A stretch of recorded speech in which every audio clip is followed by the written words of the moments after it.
Well, that was only supposed to be for last week, but I forgot to pull it out of the intro video slot. So there you go again. Greetings, salutations, and other big words. My name's Ethan. My handle is Wrangler.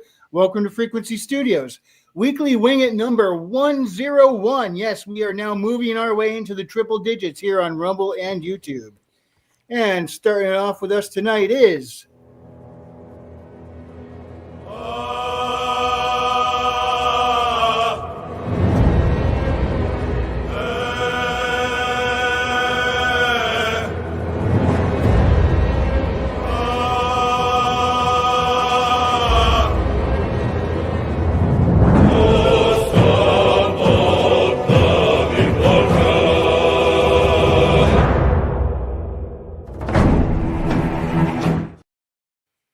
Billy Bobsack. Kaplaw, kaplaw, kaplaw. And also joining us back from his trip to Rio, El Salvador, was it? El Salvador, correct. Right over there with the drawing board. It's Frederick Guimond. Yeah, I'm back at the drawing board in Quebec, where the weather is wet and cold. And I'm feels like I'm hungover, but it's from a cold. But here I am back to drawing, and it feels good despite the bad health today. Yeah. And the guy who looks so good you just want to eat him up, our very own anthropomorphic sandwich, James Esparza. Hail, friends. Totally not gay. And also joining us tonight, the historian himself, Readout Productions. Why do I see a talking sandwich? I'm so confused. Because The internet. Yes, because the internet. Eyes don't do the internets too well. I understand the past. I don't understand the present. Yes, sir. Yes, sir. All right, I gotta take that thing off my face there. There we go. Yeah, so no, that's not my permanent intro video. I just didn't pull it out of the intro slot, so it played automatically. So there you go, 2 weeks in a row. I'll fix that. Joining us in the chat, first in is Fu Man Blue. He says, "Wing nuts, winging it. Just what the world was missing on this fine evening. Good to see you, Fu." And also joining us is Christy. What's going on, Christy? Good to see you. See, and a whole bunch of Fu and Christy talking back and forth to each other. Oh, and Christy's offering everybody, she says, "Hail Frederick, hail Billy Bobsack, hail James, and hail Readout." She got us all. Hail, Christina. I hope you're feeling better. Hello, chat. Welcome to the conversation. Welcome to the view, if you would. What? James, as long as you keep that going, you could just sit there and read the phone book. You're going to be entertaining. Yes. Oh, who knows? Maybe I'll start a YouTube channel where I read. I read comment sections. That's all I do. I just read comment sections. As a sandwich. CNN videos. Yeah. It would seem to me that that type of sandwich would be great at giving out like a relationship advice. Listen here, Busters. I haven't been alive that long and probably won't be alive that long because of a sandwich. But I know a thing or two about relationships, as I am made of multiple components who have to function together appropriately. We're all sentient in our own way. Let me tell you something. If you're lonely this Thanksgiving, just know deep inside, you're not really alone. At every single table around the Thanksgiving holidays, everybody is joining hands to be together in remembrance of what it means to eat. But hey, if you're not eating this Thanksgiving, I hope I end up on your table, so that way I may not be consumed. I'd like to Very say insightful. Thank you, James. I'd like to say a message to everyone watching and asking themselves if they're on drugs right now, or is there really a talking sandwich? Yes, there's a talking sandwich, but you still may be on drugs. Just so you know. This is like the clean version of Sausage Party, I guess. nobody dipped a cigar in acid, right? Well, I wasn't looking. Oh, of course not. Of course not. No, Those they- sandwiches are notorious of loving both acid and cigar. And unfortunately, they dipped the cigar in someplace much, much worse. Oh no. No. I don't even have a cutaway clip for that, and that's one that deserves a cutaway. I'll just go to old standby. Jewish space laser.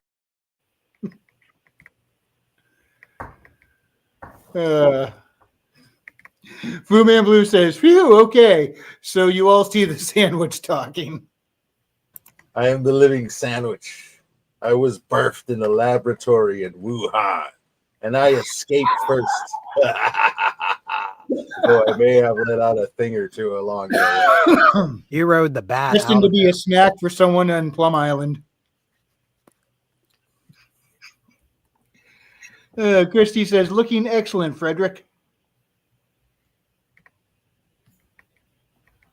So what have you guys been up to this past week? Frederick, you must have some serious jet lag going on. You just got back, what, yesterday? Oh, dude, it's like I'm jet lagged from Central Time.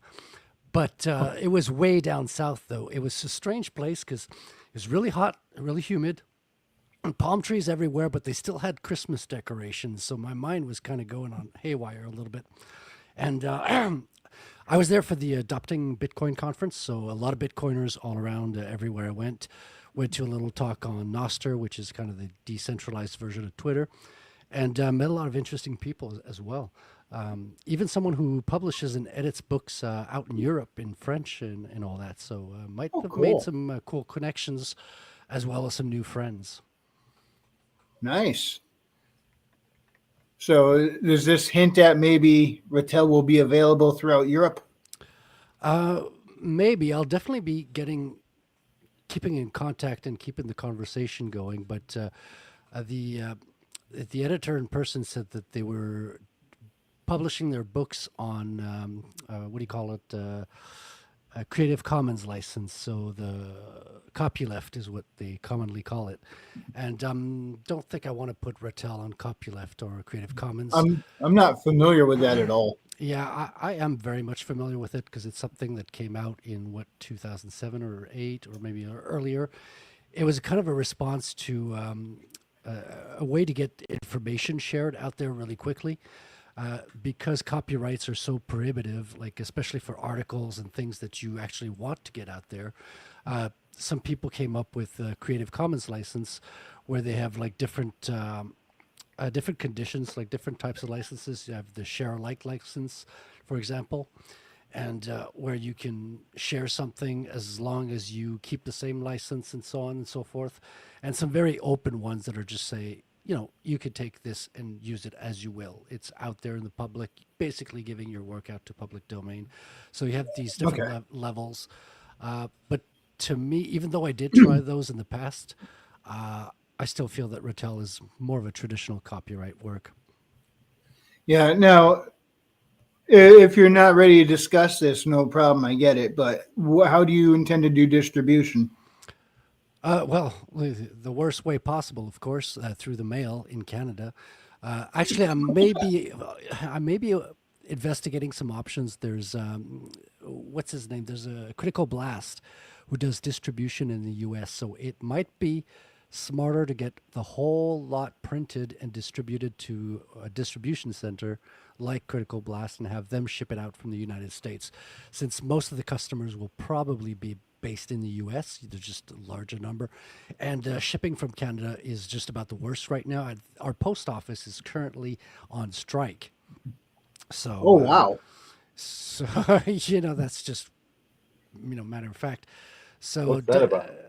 I haven't looked into it yet. I just learned about it casually over this weekend. So I'll follow up and see what I can learn, but don't know the details just yet.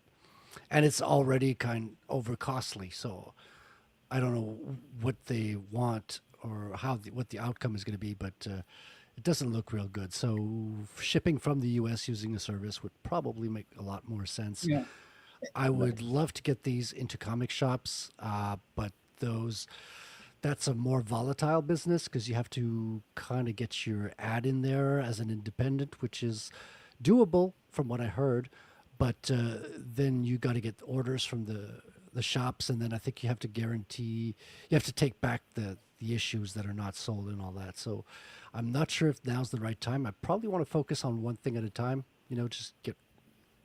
But I'm always open to suggestion. Anyone who knows more than me, I'd love to hear other people's ideas on it. Unfortunately, I don't have any good suggestions. The only experience I have with distribution is I publish through Amazon. People order it from there, and they print it and ship it for me. Yeah, I met an author who did that over at the conference. He did a sort of an art book with poetry. It kind of looks like a bande dessinée, same format, hardcover, print on demand through Amazon. I think that works really well for him. I'm opting a different route, like going the floppy printed offset printing, try to keep it high quality and collectible and all that. But it does bring its own set of trade-offs. Yeah. Speaking of Critical Blast, this arrived in. Oops, I'll read your comment in a minute, Fu. I got to get that off the screen first. This arrived shipped by them in my mail the other day. Phenomenova. So I haven't read it yet, but looking forward to getting into that. Yeah, I'll check out your review.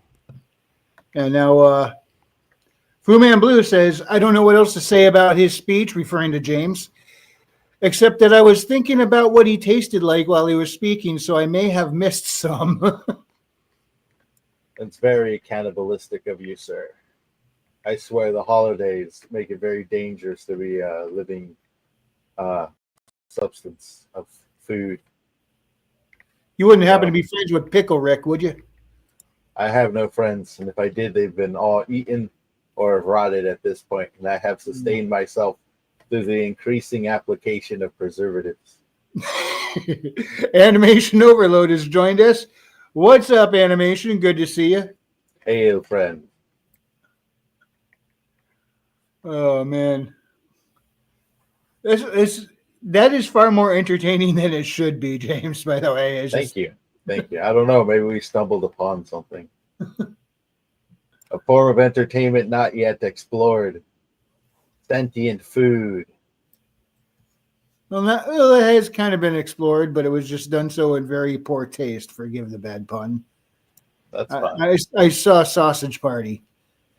Yeah, I laughed, but I don't know if I'd want to go watch it again while sober. Yeah, I try to stay away from Seth Rogen movies now. Yeah, well, I mean, since I don't puff the wacky tobacco anymore, something tells me it's not going to be as much fun. Check your Discord, Frederick. All right. So, Rita, what have you been doing lately? Other than suffering through employment, I am working on the script for finally the Valley Forge edition of Retracing History. That has been in development since March. Yeah, your Gettysburg Address video, that was quite a commitment you made to doing that. Oh yeah, that was yeah, guess what? It's 2 hours. Who would have known? Who would have thought? They were right. Well, everybody was thinking about 2.5. You did it in 2. Well, no, I did it, I think, approximately an hour and a half.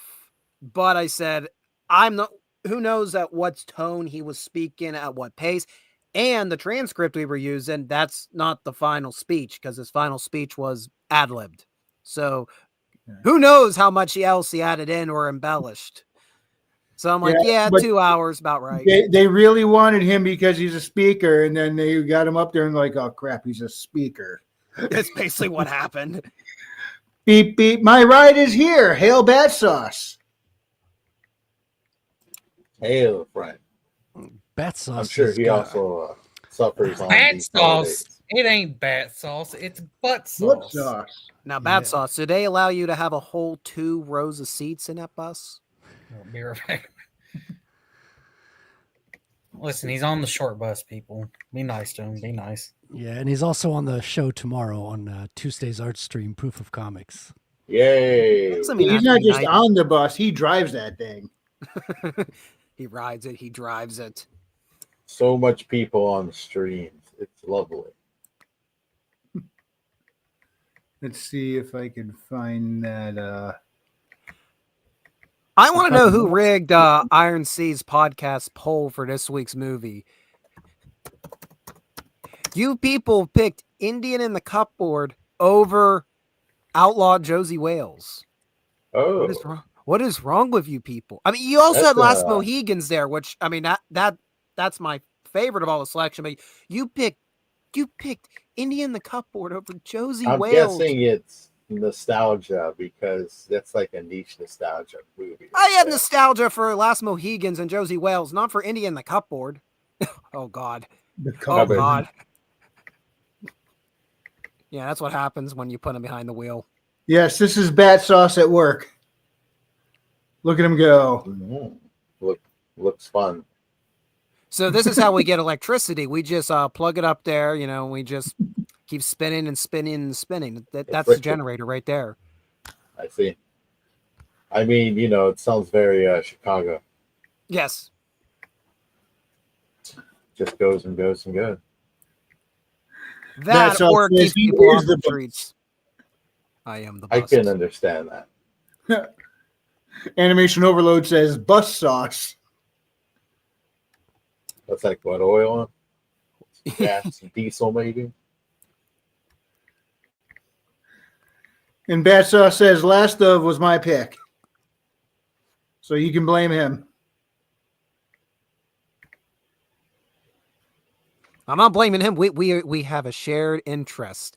We are cultured men. I really enjoyed the soundtrack of Last of the Mohicans. It's actually got some very memorable soundtrack. And what's his name?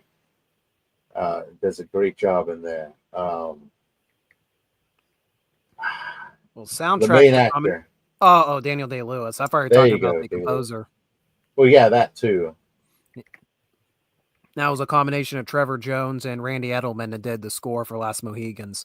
And you can tell which one are Edelman's compositions because they just sound exactly like the Gettysburg soundtrack that he did next year.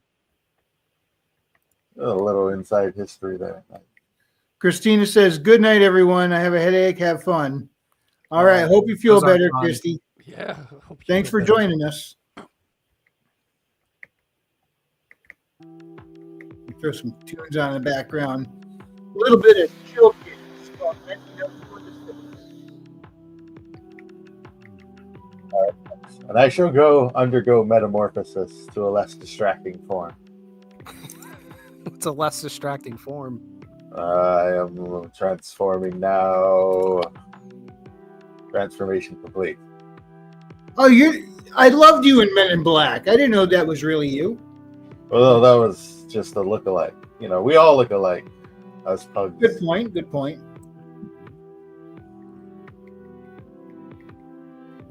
I'm a space pug.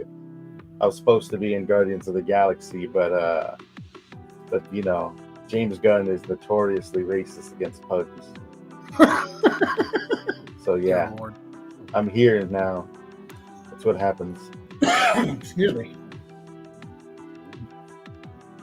So I ended up, I started playing a game last week, Yars Rising. I mentioned it last week. I beat it this weekend. And let me tell you, I spent 2 hours straight trying to beat the final boss. Nothing. I just kept getting my butt handed to me, get my butt handed to me. That was Saturday. Sunday afternoon, I go turn on the TV, fire it up. 5 minutes, boom, I win. I'm like, why couldn't I just do that the other day?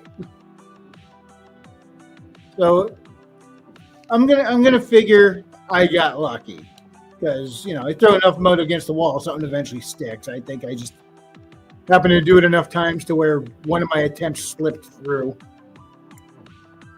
Chaos theory. Yeah, Chaos. but overall, right? Animation Overload says it was his pug double. Bruce says I can't eat that. That's the kind of the point. If we chop you up in small enough pieces, then I could eat you. Not if they who was it? The illegals are eating the dogs and the cats, weren't they? Yeah, that's true. We need to do something about that. I may be a space pug, and I may have seen things you people may not believe, but that's beyond, inhumane, in animal main, Well, in pug main. well, we got these guys to fight back. It's the same old theme since 1916. Eeyore-head, they're still fighting with their tanks and their bombs and their bombs and their guns. Eeyore-head, they are dying. My cats don't need guns to be destructive. Right? It just helps. Well, all the cats are going to rush in and spray the perpetrators. The cats are Russian? No, they're strays. Speaking of which, playing that tune kind of pissed off my kitty. Kitty. I don't know, man. I don't trust cats. I think they're all Russian. Old school Russians from the Soviet days. A Russian blue. The Reds. They live on in the cat. I gotta put you down, bud. So, Frederick, what are you painting here? I mean, drawing. Explain this to us. So this is a painting of a drawing of Wrangler's two characters from an upcoming short story, I believe, right, Wrangler? Yes, sir. Hopefully, to be a series of short stories. I kind of want to do. Consider like you got cop dramas, you got a whole season finale. I kind of want to do that. Kind of like a series that can all stand on their own, but all together they have an overarching thing and a finale at the end. So I guess you say a volume, which is going to go on Substack.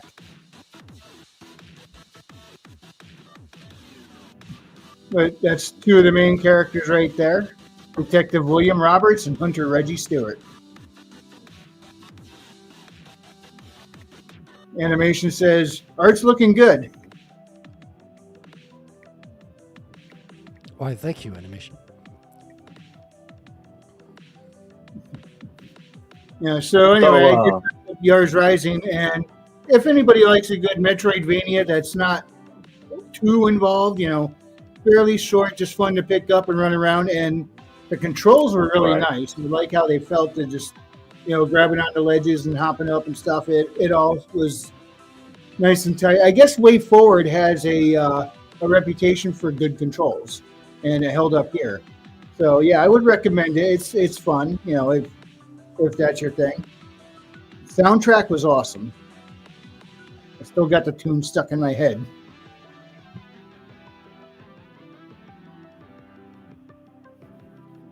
And James, you were about to say something? I was going to ask Frederick here about his pen, and if there's any interesting pens in El Salvador. Yeah, so what I'm using right now is the classical Tombow, which replaces the quill, felt tip, boring stuff. But I did get a special pen in El Salvador, James. Do you want to see it? Indeed, All right, let me see if I have it in my bag close by. indeed. Oh, here it is. So, do you have... All right, let me show it to you first, and I'll give you an example of what it is. So, this is the inking permanent marker. Has this high quality K-Ying CY200 and quick drying, durable, and all that stuff. But here's the kicker. If you unscrew the bottom here, there's absolutely nothing inside. This is a fake pen within which you can hide your dollars while I'm traveling. This was gifted to me by a friend who bought a couple and just gave me one of the two. And he used it to store his dollar bills while he was on a trip. So if someone wants to steal your stuff and they go through your stuff, well, a marker is not very appealing unless you're a comic book artist like myself, but I don't tend to steal people's markers. So, pretty interesting. Could store a lot of stuff Very in there. cool. Very cool. Yeah, indeed. It's always good to have a nice prison wallet. Yeah, he also had like fake keys, fake quarters. So Fake there's quarter. there's lots of stuff you can have. Yeah. The fake quarters are metal. So the trick is if you want to Okay. sneak in like a little chip or something, Oh, it's already metal, so it kind of goes unnoticed. If you're, yeah, I heard that coins are actually kind of big down there, that they prefer coins in some areas. They have American dollars in El Salvador, but they also have Bitcoin, gold. right? Well, they have Bitcoin, but most shops don't take it yet. Most people don't understand Bitcoin, Okay. and the fact that it's being brought down from the top up from the government, a lot of people are distrustful of the government and are purposefully resisting it because they're like, this is a government sanction. Sticking it to the man. Yeah, kind of. But if you go down to Bitcoin Beach, of course, which is where we were staying, pretty much every shop takes Bitcoin. So even like Nice. small little mom and pop shops that are just don't even have walls, they're just like tin roofs on Really? tree stumps and stuff. But they take Bitcoin because everyone has a phone, and every phone can hold a Bitcoin app. So it's super easy to transfer wealth, transfer money down there, and the price. Do they got like an app? Well, wallets are apps, so there's just a whole variety of them, whichever one you prefer. Down there, they use a lot. Blink wallet is used, very Blink. popular. We were using Wallet of Satoshi. How strange. Yeah, Like when you it's very cyberpunk. You go around, you're like, hey, Satoshi or Blink, what's up? yeah. No, but it doesn't matter which one you're using because Yeah. the transfer operates between all Bitcoin wallets. There's Okay. no censorship at all, which is why it's so useful to people down there. Because people who can't open a bank account can all have an app on their phone and transfer Bitcoin. So that's the main advantage is for extremely wealthy people who don't want to lose their wealth in the dollar, but also extremely poor people who can't even open a bank account. And now they can accept transactions from anywhere in the world instantly. Ah, So sounds very private. Now, here's my question. Yeah. If you have Bitcoin in your phone and you accidentally drop your phone in water and your phone fries and goes kaput, does that mean the Bitcoin is now lost, or can that be recovered? No, because the Bitcoin is never really on your phone. What's on your phone is the keys to sign transactions. So coins are just numbers in a ledger that are copied in every node. So everyone in the world that has a Bitcoin node has a copy of the ledger within which your coins are noted on. What your phone holds, excuse me, is actually, it's kind of like a royal seal. Remember back in the day, the kings would have a royal seal to approve orders and transactions. It's kind of the same way. So your phone holds the keys that'll sign, okay, yes, I want to send this many Bitcoin to this person. Here I approve the transaction. So when you lose your phone, you lose access to your keys momentarily. But what you want to do is you want to have a copy of your seed phrase. So you can store your own keys, so to speak, in the form of words. So it can be either 12 words or 24 words. And you can also add a password on top of that. So that's what Rattel does in the comic book I'm writing. He goes to jail, but he memorizes 12 words in what we call a brain wallet. And once he gets out, he goes to a software program, enters those 12 words again, and sees this balance pop right up because the balance is actually registered on the blockchain, and the seed is just used to see what the balance is and sign any transactions. Now, you don't have to hold it in your brain. You can write it down on a piece of paper or stamp it in a plate of titanium, if you will. Oh, it'd be cool Yeah. if that's- Rattel, because he's all technological, if he used AI to actually make a song with the 12 words on repeat. Sounds like a pop song he just plays on his MP3. Well, see, that would be the stupidest thing you can do, because as soon I don't as know. your seed goes on anything electronic, it gets sniffed out and your coins are transferred out instantly. Well, so- what if it was made on a local machine and then you just stored it on a local device. Yeah, if you store it on a local device, as long as it never connects to the internet, so you want to make sure you rip out any Yeah, see. connectivity. Some people will create seeds on an isolated machine. That's perfectly valid. But it's just a mistake that people do, like emailing themselves the seed words, and then you get a sniffer bot. I was talking to someone this weekend to who it happened. He had encrypted his seed words and sent it to himself by email, but it was bad encryption, and some sort of bot picked up on it and was starting to transfer out the Bitcoin from his wallet.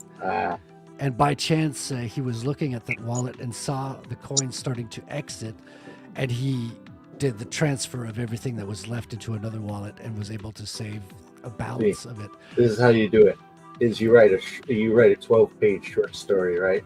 And you bury it in the short story, and you just know the sequence to retrieve it. Booyah! Yeah, you could do that. It's definitely a way to do a treasure hunt, right? One of the persons, the editor I was telling you about, the publisher I met, who's from Europe, he actually did one of those things. He's got this Tintin type story. You know, some of you might have seen the adaptation of the Tintin story by Steven Spielberg. He did a movie on Tintin. So in that movie, Tintin actually finds 3 different pieces of paper that are semi-transparent, and when you raise them up to the light, they complete the sentences of a description showing where the treasure's hidden. With Bitcoin, you could have these 3. What he did 3 pieces of the puzzle, set them out in 3 different books. So 3 different people anywhere across Europe are going to end up with one of the pieces of paper. So they need to collaborate with each other. See what I'm going? And make sure not one of them steals it, or make a deal that they'll split the fee, the reward or something. But he's created this this address, and I asked him, so has the treasure been claimed yet? And he says, well, he's been monitoring the address, and no coins have been taken out, but some people have been adding coins to the reward. So people knowing the address were able to send, and some people have been voluntarily donating to the pile, adding up to and being part of this historical treasure hunt as well, Right. Because sending something to an address is something you could do and no one can stop it. And one interesting thing is the big banks, when they got into their ETFs, their Bitcoin trading platforms, they're very, they hate dirty Bitcoin. Like any Bitcoin that has touched Silk Road or has been in dubious activities, they absolutely despise it, and they're looking for that pure Bitcoin with no history, right? And one of the attacks that people have been doing, because their addresses have been published, they've been sending tiny amounts, they call them dust, tiny dust amounts of Bitcoin that is Silk Road dirty or whatever, and sending them to their major holdings for their ETFs. Needing them. Yeah, but purposely, quote unquote, dirtying their coin, because once it's joined the address, it's like you can't divide which is the dirty from which is the clean, because it's just one balance number. There's no physical coins, right? There's nothing identifying unique coins. Yeah. It's just a balance on a spreadsheet. Well, it's a blockchain, but you get where I'm going. Indeed.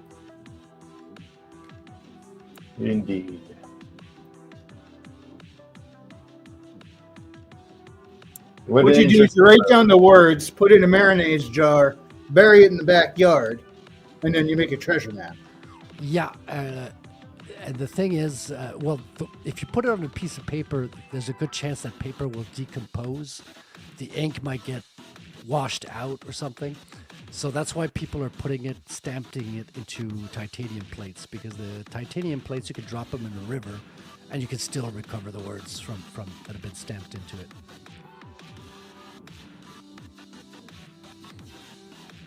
From earlier, Fu Man Blue said, cats equal Russian misinformation.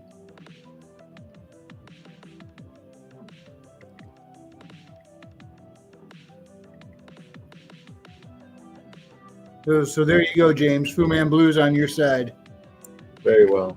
Listen, all this cat hate, I just got to say one thing. They have sniffing dogs at the airport to sniff out drugs, but there's no sniffing cats. You know why? Because cats Why? will never betray you. See, cats will Be never fair. snitch on you. Well, those aren't your dogs, so they're Right. technically also not like being disobedient little boys. They're good boys, good dogs, doing the job. Compared to your drug cats, keeping your drug secrets. All high and shit on like methamphetamine. On catnip. Yeah, I was Same. about to say my cat won't rat me out because I'm a source of catnip.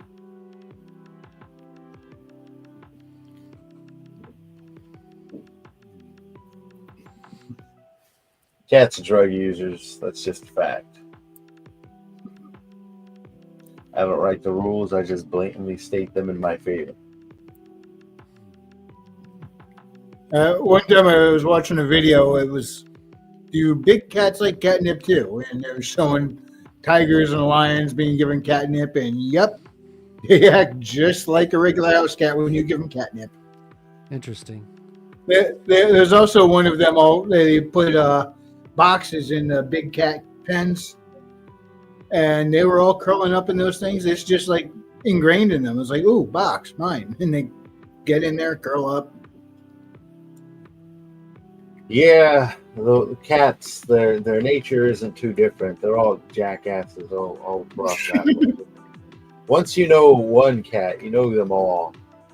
That's, it's just this. Let's say it like it is. It's fair to just judge all cats by a single strike. Say it's economic, it's truthful, it'll save you time, money, and effort. And you don't ever have to worry about being a slave to an animal like a cat. You know, that sounds exactly like what a pug would say, James. Well, I am a pug, so congratulations for adding in that layer of authenticity, dear sir.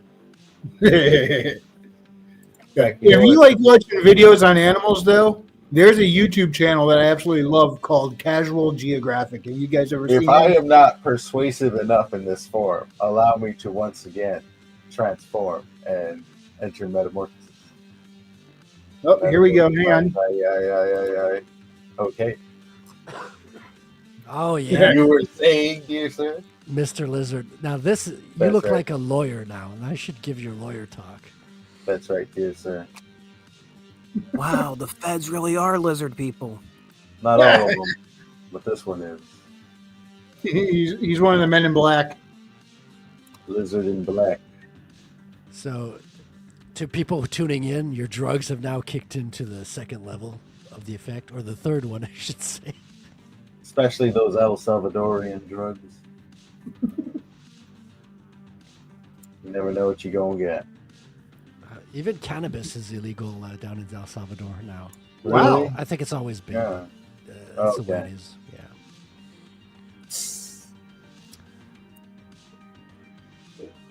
Yeah.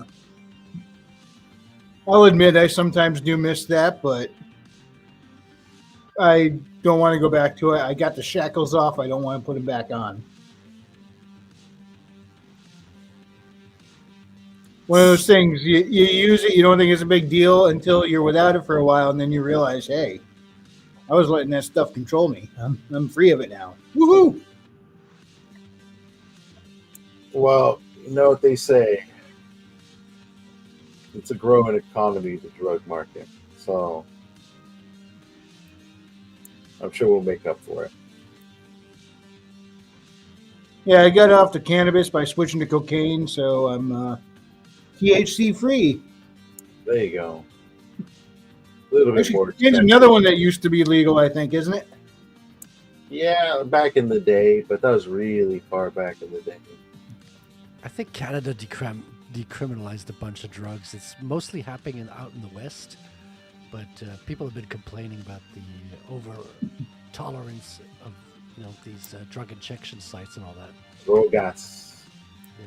That's because things got so wacky here in the West and so oppressive that they had to legalize drugs so we didn't go bonkers. You definitely I got a forgot, point uh, about that. Which state did that for a year? They legalized all drugs. Like, look, when you legalize it, it goes down. You don't need to worry about that. And Was then it Colorado? all the druggies moved to that state, and in 1 year's time, they made them all illegal again because it's just the insane amount of drug use.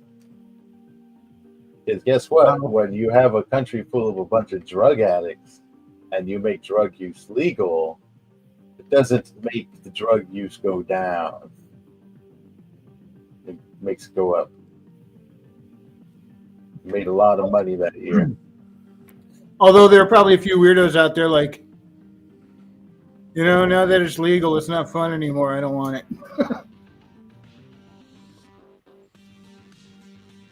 Well, there That's are what people they were who, kind of hoping for.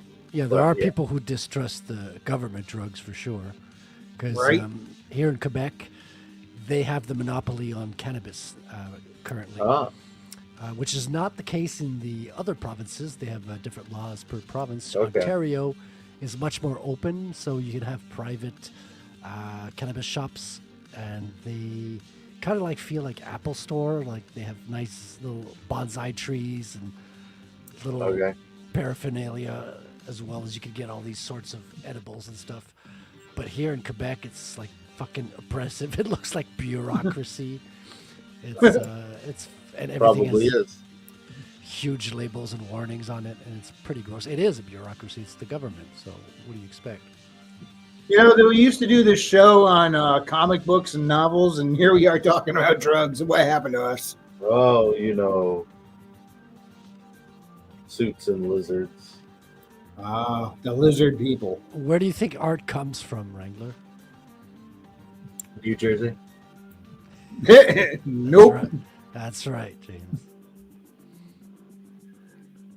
Yeah, I honestly I have no problem with cannabis, but I became a little too dependent on it. I had to get off.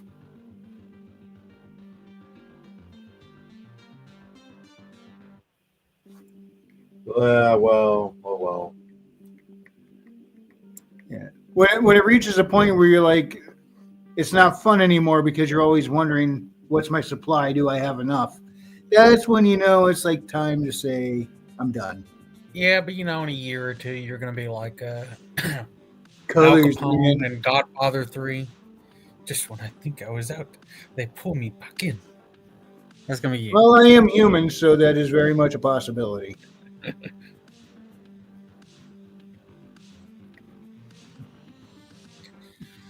Oh boy.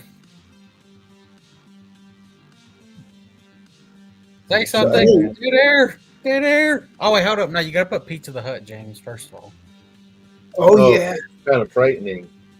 Yes. I don't think we're ready for that. They're definitely ready for it. All right. Warning alert, chat. Pizza the Hut metamorphosis is frightening. And so it begins. You've been warned. Fear. I am Pizza the Hut. With extra cheese. That and reminds me. attitude. Did you add our hold up? Actually, I need to do this. We did it again. What's that? You forgot to let RH. I don't know. Oh, I sent a link to her. I sent a link to her DM, but she's not on the. She wasn't on online tonight. I don't think. Hmm. So when she hops online, she'll see that there, and so if she's able to make it, she'll make it. I'm just gonna blame it and said you did all this. You just All right. it. You did it. What a wonderful, wonderful day. So you guys ready for Thanksgiving? Most of us here are Americans. And all of us wish we were American. After I saw that horrific imagery, I don't have an appetite. Well, it's not Right. for another couple days. I do. I'm hungry. I'm fixing to go eat. What do you think your pizza looks like half the time? It looks like this. Yeah. What do you? Yeah. First of all, why are you melt shaming this pizza? read out. You know. Sentient Foos writes, that's why I voted for Bernie Sanders. But sense, you makes smell sense. like anchovies. Amongst other things, I'm a multicultural dish. Well, if you really want to lose your appetite, Oh yeah, AC, it was your fault I was shirtless at that party too. He came out, give me a hug, and it exploded. It went everywhere. And then I was shirtless for 6 hours. That was fun. Makes sense. Makes sense. Makes sense.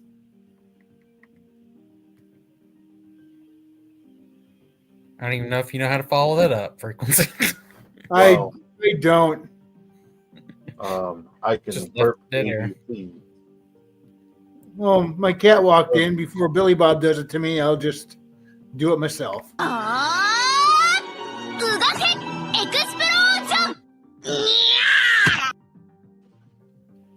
I'm gonna Very make well. sure to play that later on when you're not, when you least expect it. This is how you fill He's up. just staring at me like, "What is that sound?" This is how you fill up the airtime. Read out. Tell me about Chinese train engines. Well, you see, in the mid 1980s, the Valley Railroad, they wanted to find a solution to the fact that one of their steam locomotives was under repairs and the other was under sudden repairs. And they went, hey, wait a minute. We could probably buy a brand new locomotive and ship it over the seas more affordably than having to go dig one out of a rust pile and restore it. And that's how it began. China. Yeah, China. China. Still dealing China. with some of that crap this day. Them ancient practices. I like how nothing goes wrong in the story until the locomotives get to America. And in the first one, they try to offload, slips from its sling and crashes on the dock, and the whole cab gets bent in. It's like, yeah, that's us. That's on us. Probably already paid for it too. There's also a brand new steam locomotive that's sitting at the bottom of the Bay of Bengal. Because What happened there? Well, so there was two SYs of the same design built, and then there was one of a, what was it, the JS class that was built. Those three came over in 1988, or no, 1989 it came over, my apologies. And then another railroad decided, hey, we want in on this game. So they ordered another SY, a third SY. That was supposed to come over in 1991. Yeah, funny story about that. The boat carrying it got caught in a storm and the whole ship went down. And the Valley Railroad kind of felt bad for the preservation group that just lost their brand new locomotives. Like, hey, we don't want the one we bought 3 years ago anymore. Do you want it? That's kind of them. I think. Because see, they bought this new locomotive, so they had steam while the other two locomotives were being repaired. Well, after all of this had happened, those two repaired locomotives were back in operation. So they're like, we want the heritage locomotives. We don't want the brand new one. It's not historic. So if you want it, here it is. Oh. All right. Well, I guess everybody got what they wanted at the end. That's good. Basically. Even the ocean got something. Yeah, even the ocean got something. Even Mother Nature got paid for the for the mess. Bitch. Well, it gives Robert Ballard something to do. Yeah, go tell James Cameron about the sunken train. I'm sure we could be on it in no time. His name is James Cameron, bravest pioneer. So read out. How was your anniversary for My Immortal? Anyways, Not flaming, okay? dude, that whole those chapters are a blur to me now. I need to one day go back and watch it again. Just sit back, like go crack open a beer some night and just sit and be like, wait, what? You're like, why did I do this? I don't know. I wouldn't say no to doing it again, actually. Doing it again? You want to re-record it? Oh God! No, not literally read My Immortal, but if there's some similar horrific eldritch horror of fanfic, Oh, they there want to is. subject us to. Yeah, it's called Fourth Wing. Yeah, Fourth Wing. Ah! Did you read Fourth Wing with us? Yeah, I read the first book. Oh my god! Imagine just narrating just one chapter of that one chapter. I'd narrate it. I'd narrate Do it it. nice and slowly. Do it. All right, send the chapter. James, you need to do a podcast where a bunch of food talks to each other I mean, and has conversations about people. You know. It'll be annoying Orge, but actually entertaining. Have a great night, Animation Overload. Thanks for stopping in. human beings and their cholesterol is the only reason I exist, really. You'd make bank, man, by selling commercials of antidepressants and stuff. Oh Don't God. get your Xanthroprol. Makes you thin and antidepressed at the same time. Does not cure depression, just applies antidepressant. It's a totally different thing. Well- See, your food talk to you like this, tells you, take more Xanthroprol. Bad Sauce says he can overload on me whenever. All I'm right. not sure how to. All use right, that. clip that. Clip that. I don't know why you were compelled to say that out loud. Because I feel bad for Kahuna. I figure he needed company. He's trying to dilute the bad Well. clips. Also, Yeah, whenever you need, whenever you That's want to do all- a Billy Bob Sack Yeah. impression, just say clip that. listen, Bad Sauce, you're in our weekly wingy. You should be able to join us. We actually need a clip of Billy Bob saying, clip that, clip that. Right? Well, we got it on Well- what's his name, Patrick. We got a clip. We just coming. said it.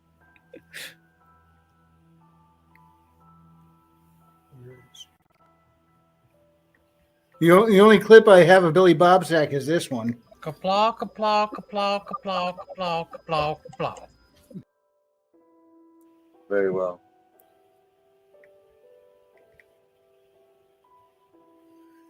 He says, I got a kid. Can't join right now. Meow. It's right, meow. Don't worry, we'll punish him on tomorrow's stream. Well, I hope you guys all have a good Thanksgiving plan. I know Readout does. Don't you, Readout? You got a good Two of Thanksgiving them. plan? Yeah, I think I have 2 different Thanksgivings right now to go to and possibly a third because the third one got turned into a Christmas party, apparently. Like Interesting. one of the mandatory Christmas parties. They're like, oh yeah, we're just doing the Christmas party for the group. We're doing it for Thanksgiving. And we're telling you now, there's 1 week out. I'm like, oh, thanks. It's not like I have the second Thanksgiving planned at almost the same time. Listen. You got to work Thanksgiving? No, it's complicated. He's got a lot of family.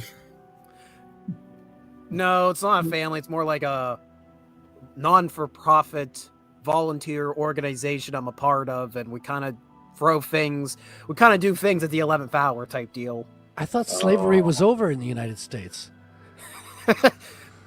Well, his, On You might legal need paper, some it is. it's moral slavery. There we are. What do you think, James? He might need those antidepressants. Maybe. See, this is how you get out of it. It's not that difficult. You go there for half an hour, and then you say you have diarrhea. And they'd be mad to keep you around after that. You're not wrong. Or, hear me Yeah. out, you tell them that a pastry told you that you had diarrhea. I can sincerely say that. Yeah, you won't Yeah. even be lying. You will pass all to Right? lie detector. I'll just stone cold like I can't say it, You, guys. you A can page- prove it because you can pull up the stream and show them. See, there's the page streak. Yeah, I mean, I usually give good advice. Well, with all this talk about drugs tonight, I do have to play this clip. Oh no. So, As a friendly reminder, Frequency Studios, Wrangler, Trippy Soul, Never Evermore, the Lord, I know I mispronounced that, the Lord Otter, and Radar Productions. We are not medical physicians. We are not doctors. We are not giving medical advice. Proceed. That's right, I'm an otter. Exactly. Do you want an otter giving medical advice? And I am the personification of tinfoil hat. And I'm a bird.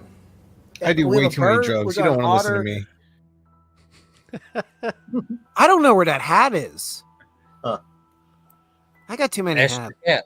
Ask your cat. Right? Fred, where's the hat? You know which one I'm talking the about. cat is never going to talk. You know that, right? I mean, I don't have a cat avatar yet, so I suppose this remains true. I don't think your cat avatar would coexist with your pug avatar. Yeah, I don't want a cat avatar. I don't want an animal that, like, it's a freaking socialist. How about a short bus avatar? I mean, that's probably doable. He just keeps spinning and spinning in circles. It never ends. It's You so get a peaceful. superimposed kahuna in the back window of that thing, just like looking all happy in the back as it whips by and you hear, woo! Just every time he whips around, you hear it. You got to send me that clip over Discord, Woo! regular if you can, over Gilded or Discord or whatever, if you got it handy, of course. It's a short on YouTube that I'm screen sharing. So Oh, okay. I can do that. Yeah, if you paste the URL. Just keeps going I'll and clip it going and myself. going and going and going and going It never stops. and going and going and going and going and going and going. Do you guys remember the Energizer Bunny? Yep. We haven't seen him in a while. Do you think the batteries ran out? I don't know. The Energizer Bunny, he didn't happen to live in New York, did he? I think he went to that new green energy and went kaput. Ah, well, you know. Maybe China bought him up and now he works in one of them there factories. He's one of the first examples of people losing their jobs to automation.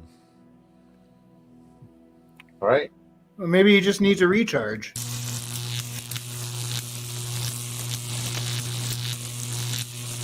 Stay safe out there.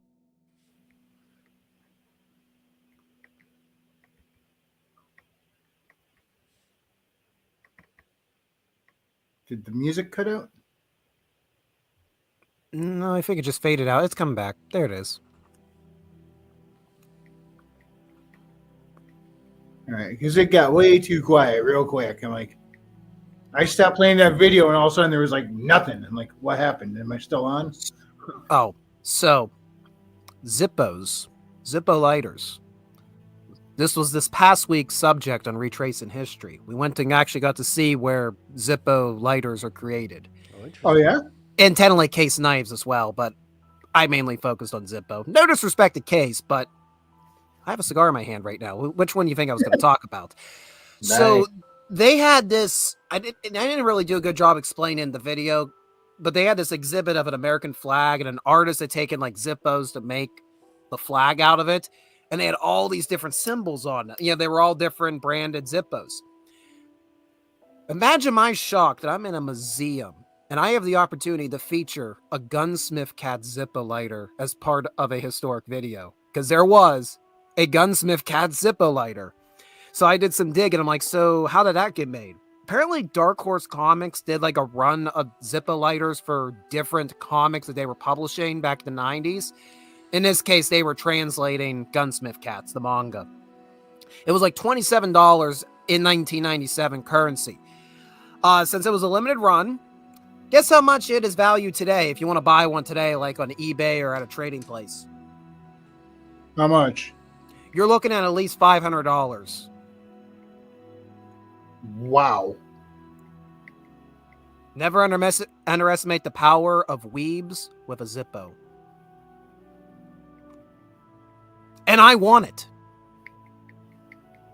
You know, I could abuse a certain link, a certain Ko-fi link. I could abuse that and say I need it for historical research. But I won't. I got my morals in straight.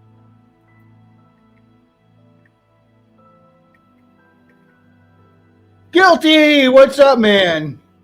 He says 10,000. That was his guess. He says, "Oof, way off." Thankfully, it's not 10,000. Share it, Readout. You're supposed to share your Kofi link. What are you talking about? Not for evil. I'm not supposed to share it for evil. That's an evil thing to share it for. Yeah. Listen, what is life if one man can't use his Kofi to get a $500 antique leather? Never I- really I- realized Kofi. I guess it really isn't life then. What's it all been for?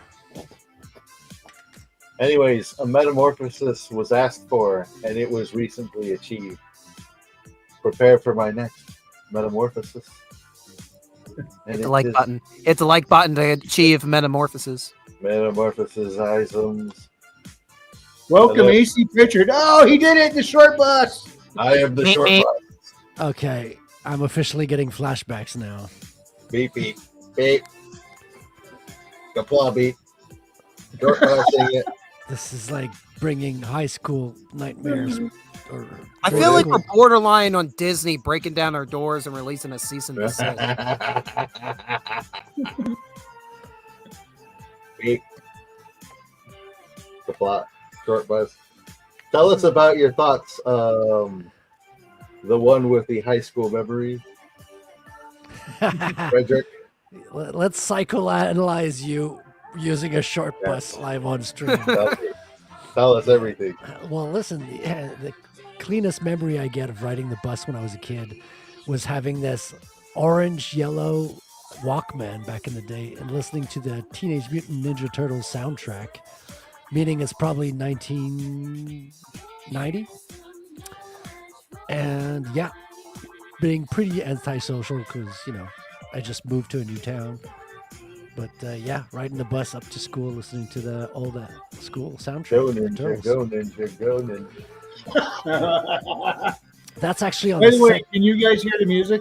Yeah, you're wrong, James. That's on the second film Yeah, that's true. soundtrack. Yeah, My bad. but I think there was MC Hammer, the Spin That Wheel as well, Ah, and TMNT Power, which was I think the theme song of the first movie. And then you had Yeah. like awesome excerpts of Splinter talking to his turtles and telling the tale of Shredder with nice background music and all that emphasis on with his kind of Japanese accent kind of ish. gotcha. Great times.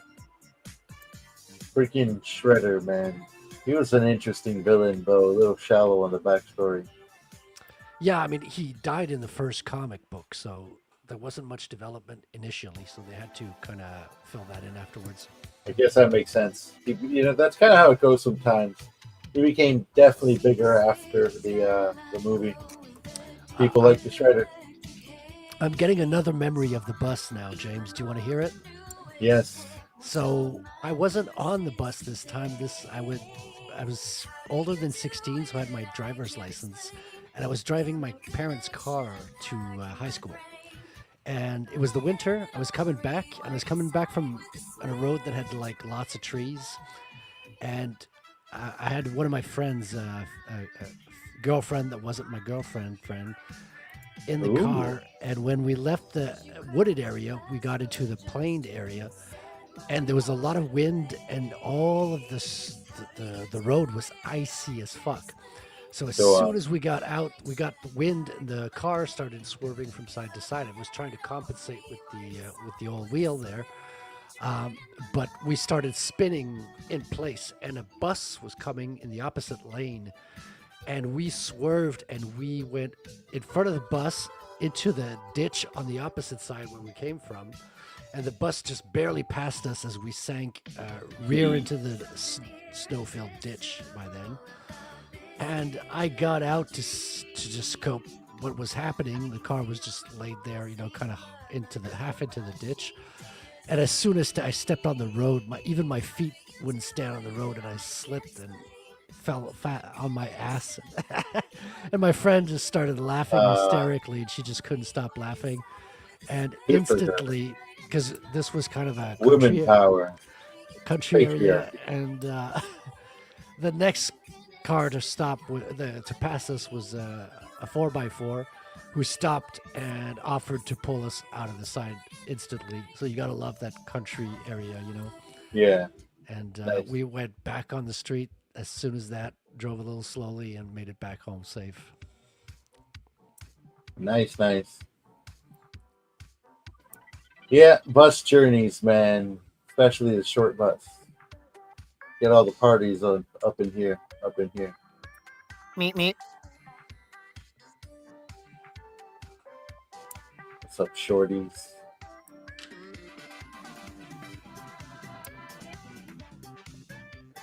Everybody always likes riding the bus. Not me. I don't like riding the bus. Shh. Yeah, You I haven't don't been on miss the it. right bus. I You don't haven't even been like, on the right bus. I don't even like riding planes anymore. Oh my God, those are the one I came from El Salvador, Aviencia. Your knees Yeah. barely fit you. I was hitting my knees like a dozen times during the flight.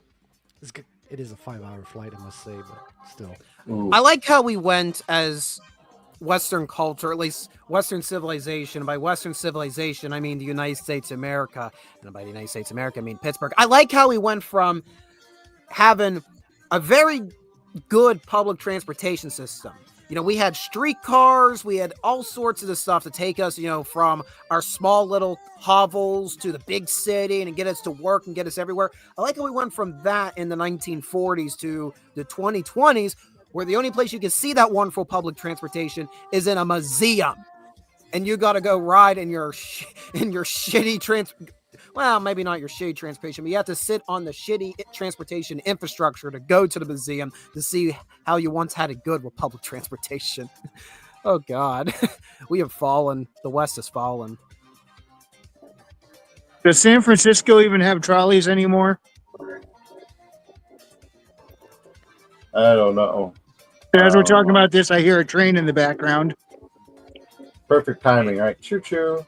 I'm sure they have some interurban system, but I don't think it's most cities that still have an interurban system. It isn't what it was.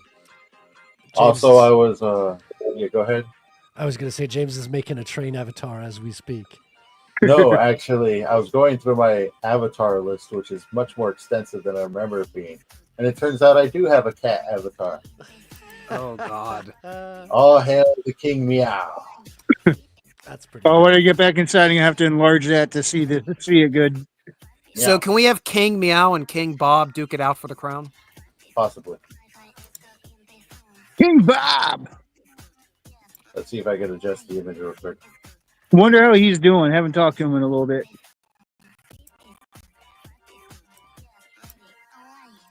Yeah. All about before the King Meow.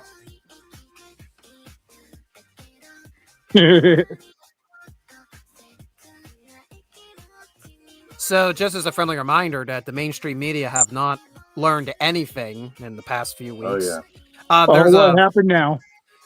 So they dropped the trailer for, why are we having a How to Train Your Dragon live action movie? Oh, yeah, I saw that. Why? Well, you know, I don't know.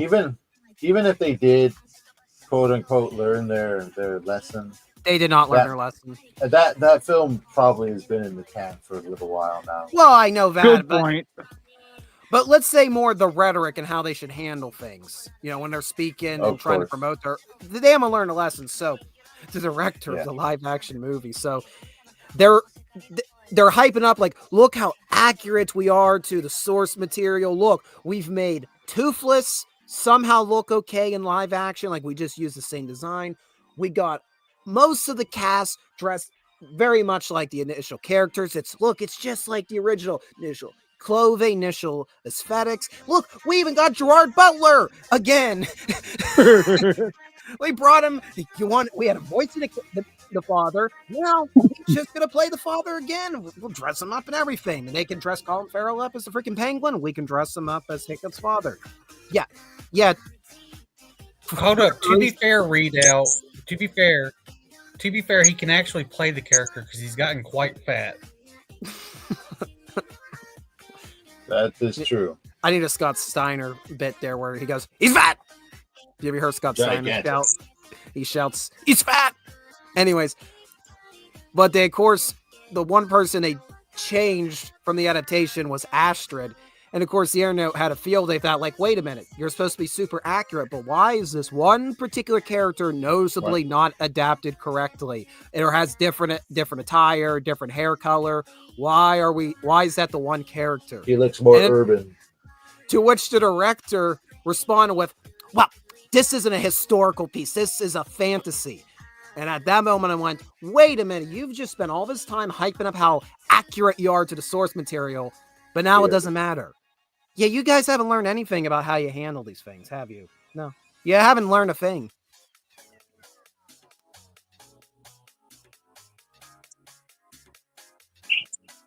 Listen, it's gonna do fantastic readout. You don't know what you're talking about. It's gonna be the biggest movie to ever movie, Well, right? it'll be one of them situations where Albeit actually some- might end up being it'll probably do good. It'll probably do good.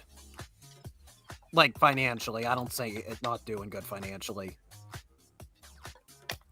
Because I can never explain how these live action adaptations, nobody goes to see them, yet they make millions of dollars. I don't know how. Oh, did you see that they're making a fucking what was it, Mufasa? I forgot that was happening. They're doing another live action prequel of Lion King. Oh, I know.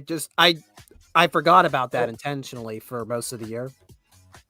I didn't That even is know something that. I I became saw a sick of trailer and I was long like, ago. Yeah, I saw the trailer and I was like, why are we doing this? Didn't the fucking Lion King movies fail? Like, didn't they actually lose money? They didn't do well. I have no idea. But one thing I became sick of a long time ago was prequels. Because lately it just seems every time they do a prequel, instead of adding to the lore, they just end up ruining it.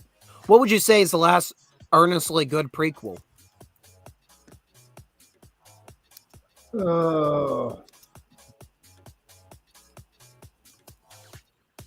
I can't think of one. I will admit I did enjoy the Scorpion King, but just because it was nice and cheesy and fun to watch at the time. And when you have The Rock and Michael Clark Duncan on screen together, fun stuff happens. But I mean, can I honestly say it was a good movie? I'm not sure. I enjoyed it, but I never sat down and watched it critically. I was much younger when I saw it, and I was into the spectacle, and that was it. Kelly Hu didn't hurt either. She was always very photogenic on screen.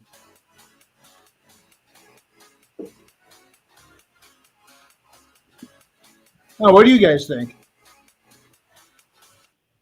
I'm lagging really bad, so I would. Yeah, I don't think I've ever seen a good prequel either. Like, I can't think of one. They're good sequels, though. Like, arguably, Terminator 2 was a better movie than the first one. But the prequels, Yeah. I can't think of one. Not a movie, but I can think of a video game. I think Red Dead Redemption 2's prequel was actually pretty decent. I actually want to play those games. They actually look like fun. I could tell you about good sequel video games, but you guys are probably sick of hearing me go on and on about Metroid. Well, I think it's different in video games. I think a lot of video games are improved with iteration as well. Yeah, it's kind of like built in. It's like, okay, you put the first property out, and naturally you're going to improve the game mechanics. You're going to make them more, make them. Well, I guess anything that's a sequel is supposed to improve upon the original, but improving upon game mechanics versus improving upon an established plot, I would say actually probably improving game mechanics is easier. Yeah, because when you come up with a story, especially for a first movie, you're thinking of the best story you can. When you have to do a prequel, well, you have to add something onto something that was arguably perfect by itself on the first time around.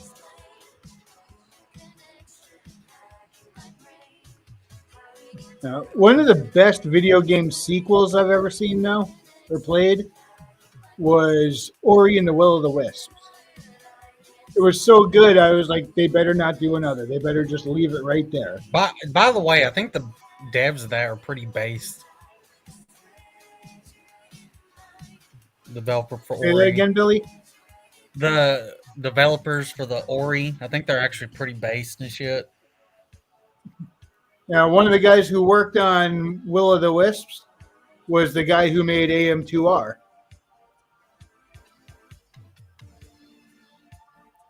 And that game was just loved by pretty much everybody except Nintendo.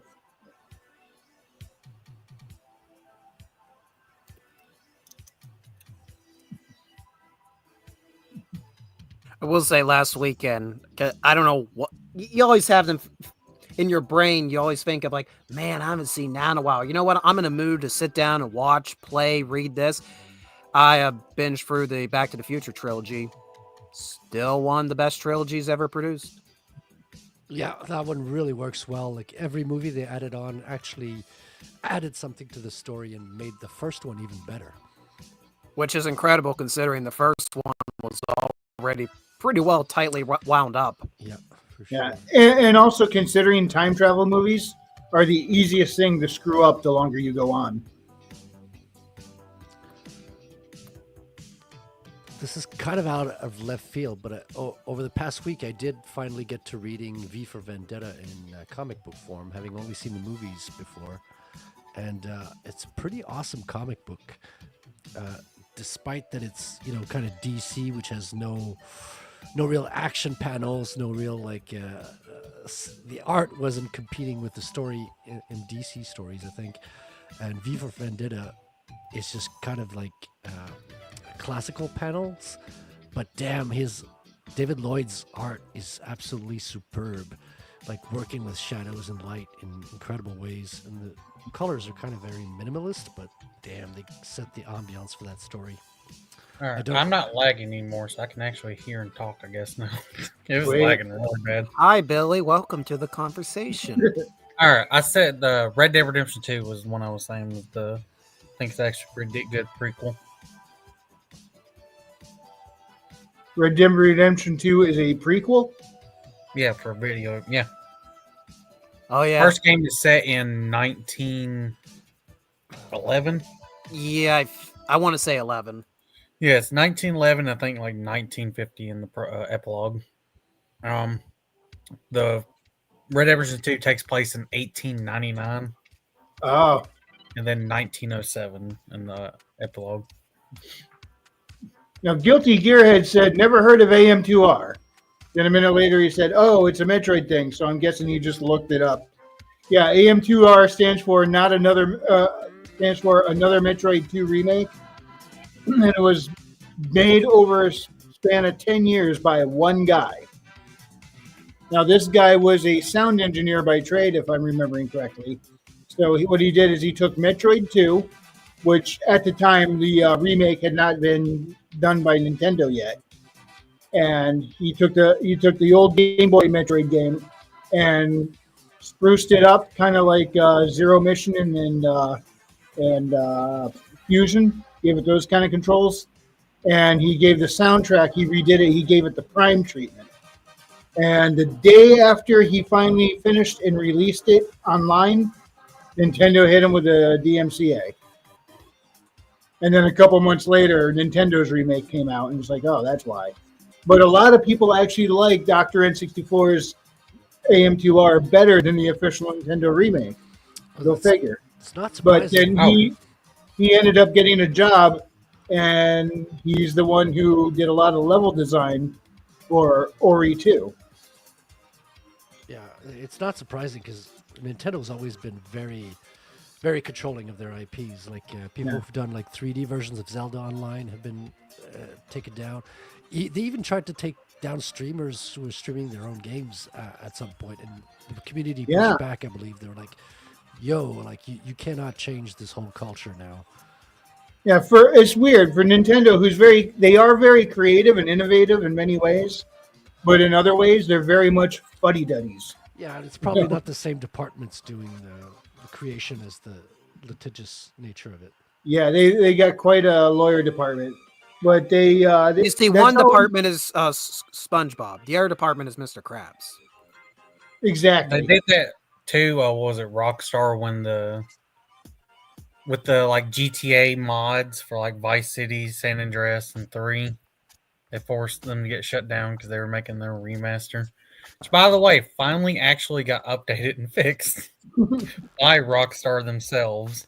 I saw pictures of the team working on the new, what do you call it? Yeah, GTA.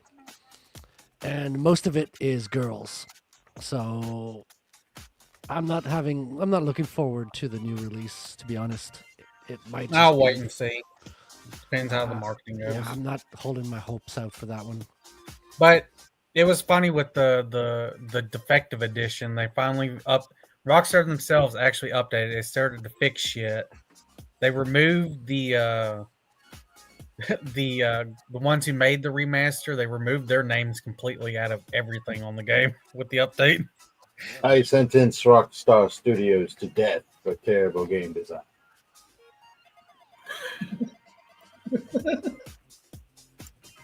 They aren't what they used to be, and that is because all the good guys they driven them Well, away. GTA 6 in particular is going to be interesting because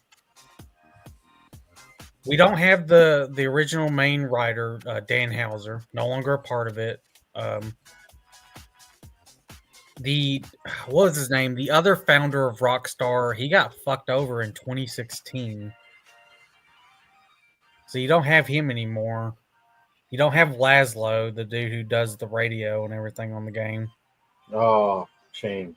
So it's like, all right, this is going to be a game to see if Rockstar can do Right. something or not. It's like what's left of Rockstar. Yeah, because it's like Red Dead Redemption 2, most of its development cycle had everyone. It's like, well, now we're going forward without that. It's Wow. the woke DEI crew who's taken over now. So I guess We'll see. Nintendo's going hard after Pal World right now. Yeah, and they're doing like some really like dirty tactics, Nintendo. Where they're hitting them on a trademark or whatever, a copyright that they just made up here. Patent, perhaps? Yeah, Yeah. yeah. They patented some game mechanics. What was it? A year after Pal World comes out, they took some game mechanics, patent them, and then went after Pal World for stuff that they patented after Pal World's release. So it's like I said, Nintendo is my favorite company, but they do some of the stuff I hate the most. It's really weird. The only problem with Nintendo and this going forward is Sony. Remember, Pal World developers are backed by Sony money, so Yeah, isn't Sony kind of in a rough spot at the moment, though? Or? all of them are. All of them, except Nintendo. Now, if Nintendo was smart, because of their Metroid fan base, which Metroid just it doesn't sell like Mario and Zelda does. It never will, unfortunately. But the audience they do have for that is very dedicated, as evidenced by Dr. N64's 10-year working on that AM2R project. And it wasn't secret either. It was on the internet the whole time. He kept putting out there and letting everyone know the progress he's making, how he was going along. So he wasn't hiding it. And it's like they hit him with that DMCA one day after he releases it. So, I mean, I sometimes wonder, it was like, once it's on the internet, it's out there. I wonder if they were in a weird way being nice by letting it get out there before they shut him down. But if they were smart, they would pay him out, take ownership of AM2R, and then put the original Metroid 2, AM2R, and then Metroid Samus Returns all in one big bundle pack and release that. That would sell. And they don't really have to make anything new to do that. So, I mean, if they put that together and released it for the Switch or their upcoming console, man, that would definitely move. And it's not going to be so much overhead because all that code already exists. Right. I don't know. I think you're going to see I think you're already seeing uptick in platforming games and all this other stuff. But actually think they have a bigger audience. Yeah. But speaking of which, the music playing in the background is from Yars Rising. It's actually, I just pulled it up on YouTube and I'm sharing the screen in the background. Let me just put that up there. It's this. This channel is, this is Way Forward, the developers of the game. And they just put this up there. It's Yars Rising Radio, Emmy Beats, complete soundtrack megamix. And it does have such a cool soundtrack. I mean, it was just, they were really good with it. I like how it came out. And tunes are so stuck in my head that I'm sharing them here on stream. And hope I don't get a copyright strike for doing so, but I want people to know about their stuff. In fact, I'm going to drop the link to this YouTube video in the chat.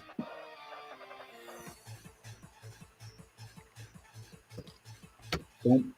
Be right back. You gotta say it like Arnie. I'll be back.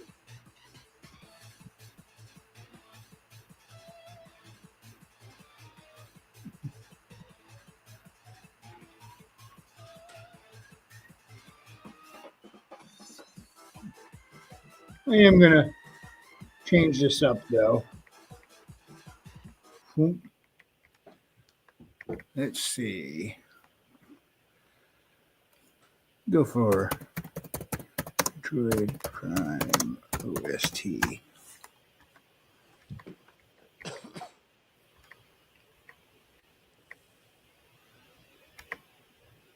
Whoops.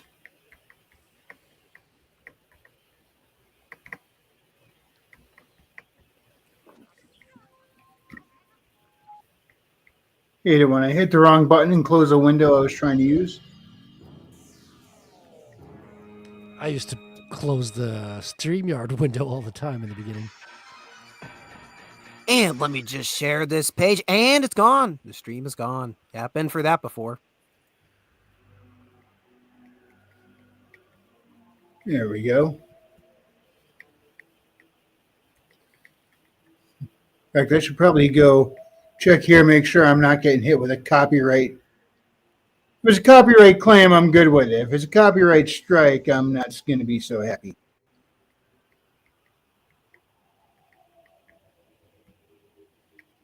All right. So far, nothing, but I'll know better by tomorrow. Sometimes I'll put something up and it's fine for almost a week, and then all of a sudden, boom, copyright claim hits it out of nowhere.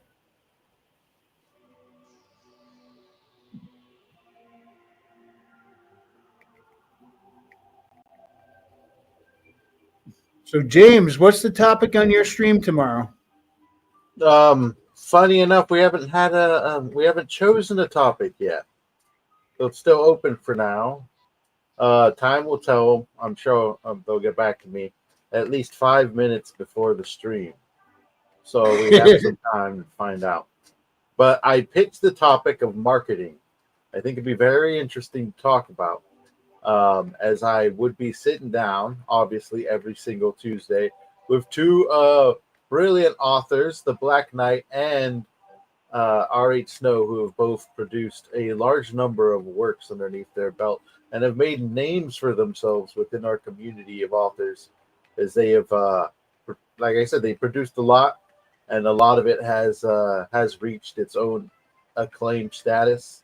R.H. Snow and herself is an award-winning author, so I would absolutely love to pick their minds about how they go about marketing their books, their materials, and what their strategies are for the future.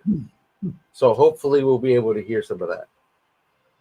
Yeah, I'm definitely interested in hearing some of that because I don't know jack about marketing. I'm horrible at it. And the best I can do is copy Herman P. Hunter and say, buy my books. It works a lot better for him than it does for me. He's got more of an internet presence. And so it's like personality has a lot to do with it. And Herman's got awesome personality. The man is a meme generator. And it's like I mean, every other really. week he pops out a new one that makes us all crack up. I'm pretty sure if I created a channel where I'm just a talking sandwich, I could at least sell a few things. Get a few subscribers. Sandwich with a sticky bun for dessert. Oh yeah. Buy his book, people. I'm just a Say the sandwich. Wizard Stone. I am just a sandwich. I do a lot of reading, and you should buy some literature. The apocalypse is around the corner. There's not going to be any internet. You might as well have some literature. It's going to be the one thing that all the bitches want in the future, so you go ahead and get that.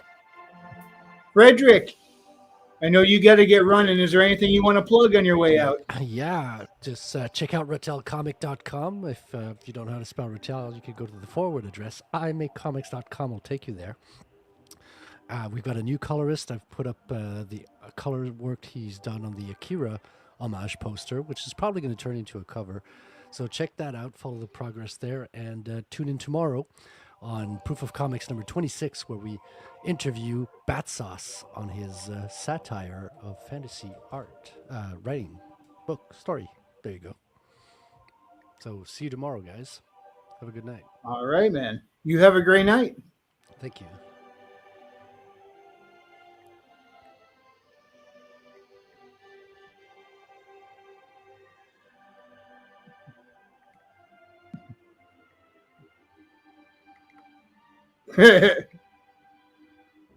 Guilty Gearhead says bitches love books. They will in the apocalypse. They will in the apocalypse. You know, that's what I'm saving up on. Ammunition, silver, books, comfort foods, lots of Twinkies. You don't think comfort foods go that far, but in the apocalypse, you're going to go far. You'd be like, oh, 3 cans of food, and I'll throw in a Twinkie. Trust me. Comfort foods. I should also stock up on cigarettes, some cigars.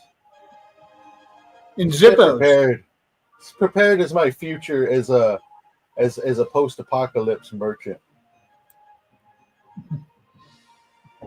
Yeah, I'll just stockpile up a whole bunch of peanut butter M&Ms, and then when it hits, people are going to want to buy them, and I can make all sorts of money off selling them. Except I'm addicted to them and want to eat them all myself. Well, yeah, there's that. You want to stock up on things that Comfort people are foods gonna that you don't want really and like. that they won't comfort you. You know, that's why I'm going in the cigarettes route, because I don't do much cigarette smoking. I'll be like, hey, I got the cigarettes. Who wants to smoke? Because I wanted that can of chili beans. I get 2 cigarettes for that can of chili beans. Yeah, give me that ramen too. And then I'll turn it around and sell the can of chili beans for something better. Now I want a sandwich, and it's very awkward feeling. Well, you are queer. When did that happen? I don't know. I'm a sandwich neither or demons. Sun's going down, fellas. I suppose so. Well, sun's already down here. It's Sun's been down for a while. Shut up, It's been down Red. since it was down before I even left work. Listen, I made a room for you to share your trains, okay? You should be happy. Choo choo. All right. We might call That's this a how he's short- luring you. That's how he's luring you in, so he makes you read another My Immortal type thing. Oh, the It's a My trap. Immortal train. but the trains. I don't care for a trap. I like my trains. You know what, Jane? See if the AI can put out a fucking what is her name? Darkness Everway something. What was her name? I don't know who that is. It doesn't have a good like. It's purposely built not to produce copyrightable characters. So you'd have to give me a description. Oh, this ain't a of what- copyrighted character. Don't Yeah. worry. Oh, I can't remember her name either. It was Yeah. Darkness Raven Everway. What was it, Readout? Oh, here it I don't is. I pulled it up. The full name. The full name. Huh. Are you ready for it? All right. Ebony, Darkness, Dementia, Ravenway. But everybody just calls her Enobi. Oh yeah. It's spelt like 4 different ways. And I think the spelling changes over the course of the story. Yes. There, does that seem out of place? Huh. Does that seem out of character? Well, And- I am a well, sandwich. You know what? Honestly, I think that was like the first like inclination. Like she had a prophecy of what AI would spit out if you just put a bunch Oh. of shit in there. And she just, you know, like it really seems like it. I think this may become one of my final forms. It seems to demand attention. It kind of does. And on the The living 25th of sound. November, James Esparza peaked with the AI sandwich. Readout wants I to mean- share something. So, He wants to share you the complex relationship, like a diagram of all the, the relation. Oh yeah, it was Ebony and then Anobi. Oh God, I can't We even. couldn't look at fucking this. make up which one it was. Nobody can figure it out.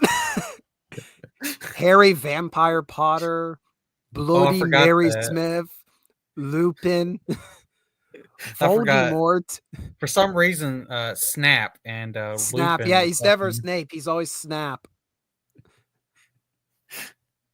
What the fuck? Butt sex. Morty Did someone McFly. actually fucking? Oh, I forgot. There's a Back to the. Yeah, I forgot. Back to the Future just shows up in there at one point. What the fuck? I'm trying to remember. Oh yeah,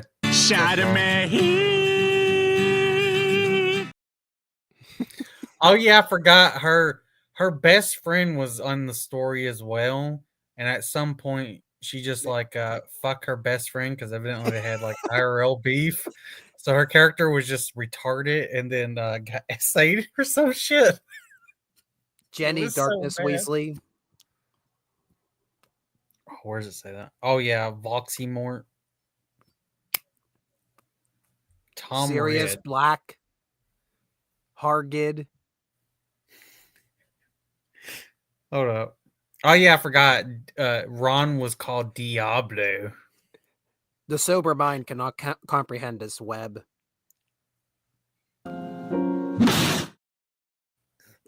When did Morty McFly?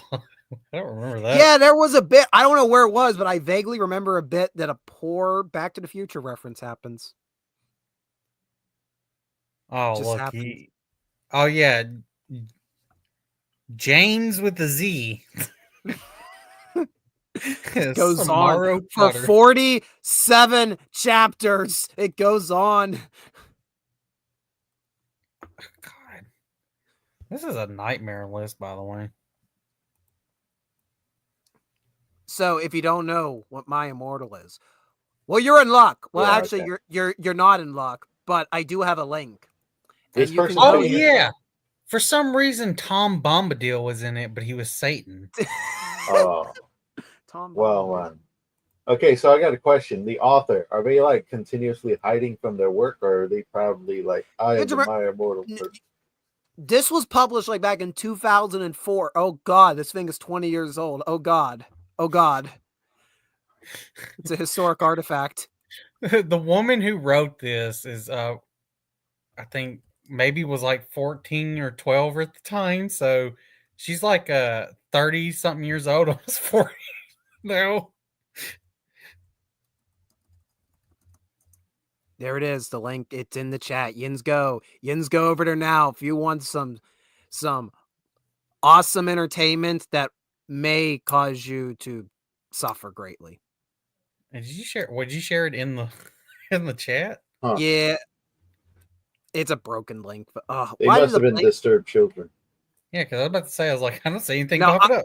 Now understand when you go and watch that, you will have to accept that you do want to watch this. It is age restricted. Well, Maji, you could be reading My Immortal again. This is true. It's always something worse.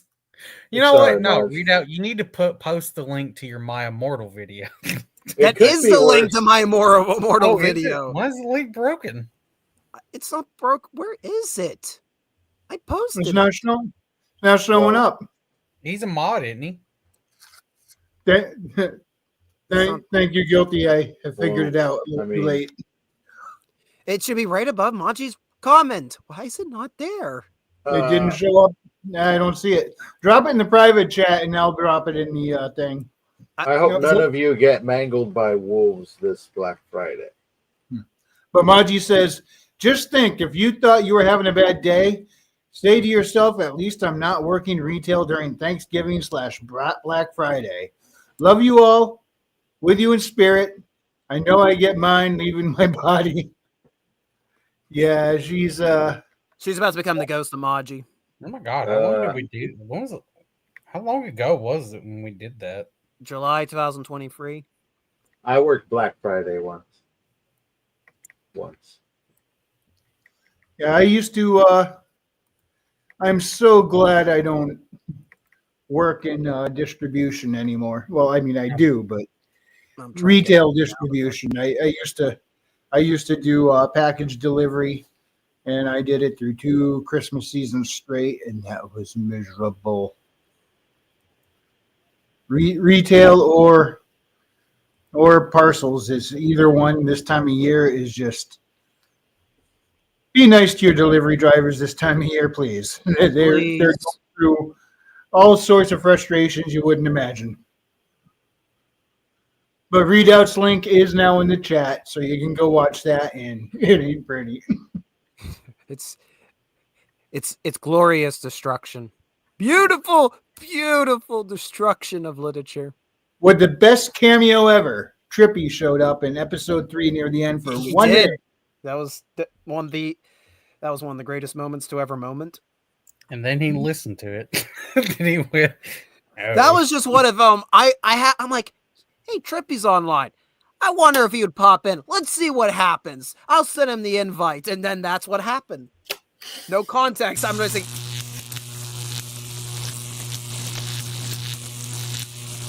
Stay safe out there, Trip. The power grid needs you. Well, I think it's about time for us to start wrapping this up. Once you got another thing to share before we go. I really don't. I know I'm never prepared for this. We just make it up as we go along for the most part. But tonight, I'm even less prepared than usual. So, James! what do you got, James? I'm the living Mr. sandwich. Leave a comment down below if you want a living sandwich show, and I'll see what I can do. I I'm figured pretty you'd good get at coming up with stuff. Yeah, besides that, you can follow me on my Substack, worldwithoutendlore.substack.com, where there's no current living sandwich stuff, but it's Yeah. quite the novelty. Subscribe to my YouTube channel, World Without End Lore, and tomorrow I will be the living sandwich on my podcast that I share with 2 amazing authors on that exact same channel at 3 p.m. California time, where they make living sandwiches to replace the illegals in the fields.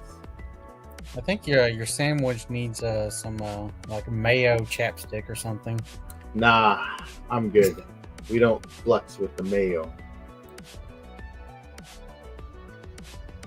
I have All my right, little thing. read out. Train Man. Apparently, yeah, I'm the train man now. But I do a lot of stuff about history. Yes, there's more than just trains there. People really like trains, so you should go check my channel out for trains. But there's all sorts of historical content out there. We historically educate you 1 video at a time. We live, explore, preserve history 1 video at a time. Last week, we had a video about the history of Zippo lighters. This coming weekend, we will have another video about Gettysburg. And what's coming in the future, I do not know. You'll have to subscribe to find out. That's right. Yay. I ain't got nothing. Frequency. yeah, I just unfortunately I kind of neglected to look in the Rumble chat tonight, and somebody popped in over there. 2 times David says, "Hey, I have a question. Do you know how to change your PFP?" I'm not sure what that means though. Your profile pic.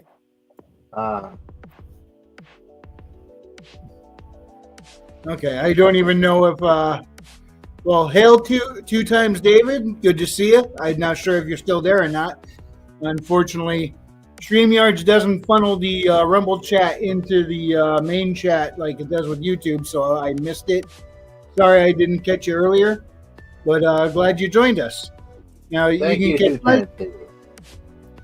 get you can find my stuff on Amazon, Haley Star Bad Kitty and Bad Kitty Haley's World, and also you can find me on the X Twitter, Truth and Minds under Frequency Studios, as well as Substack under Frequency Studios, where I will very soon be releasing a new short story, the one that Frederick was doing the picture for earlier.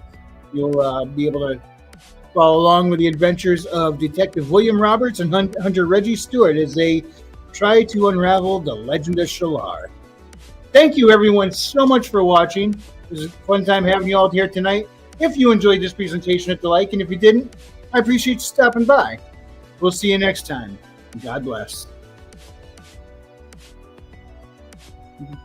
Applause. Goodbye, everybody. Enjoy yourself a wonderful Thanksgiving, and don't get eaten by wolves. That's right.